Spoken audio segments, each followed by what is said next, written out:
In one of those buildings we pass by, but don't necessarily see, history is ever so quietly simmering.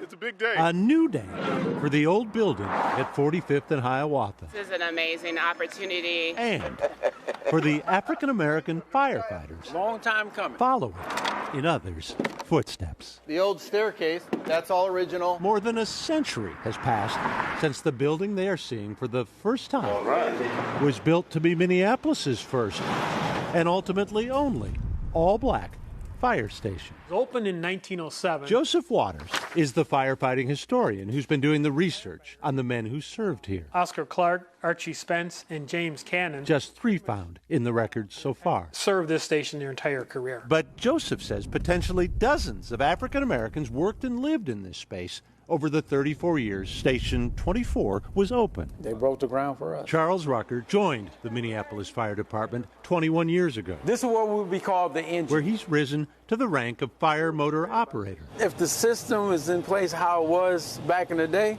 I would have been the one in control of the horse. This area is the day area. On a tour of Charles' fire station, This is where we eat our lunch, dinner. reminders of another time This is my room here. when white firefighters refused to sleep in the same beds occupied by black firefighters during the shifts before them. That's why there was a segregated black fire station. And when that station closed in 1941, things got worse. Basically, since this station closed, there weren't African Americans on the Minneapolis Fire Department for almost a 30-year period. Retired Judge LeJune Lang should know. Yeah. She worked as a young volunteer paralegal in the early 70s on the federal lawsuit that forced the Minneapolis Fire Department to open its hiring process to minorities. That hole up there represents where the first fire pole was. Now she's organized this tour and taken the lead on gaining historical status for the old fire station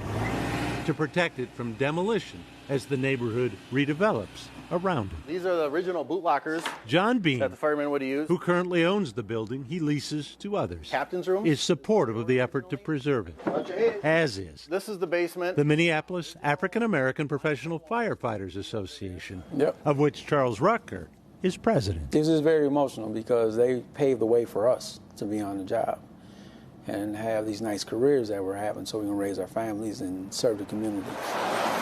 For the news, I'm Boyd Hooper.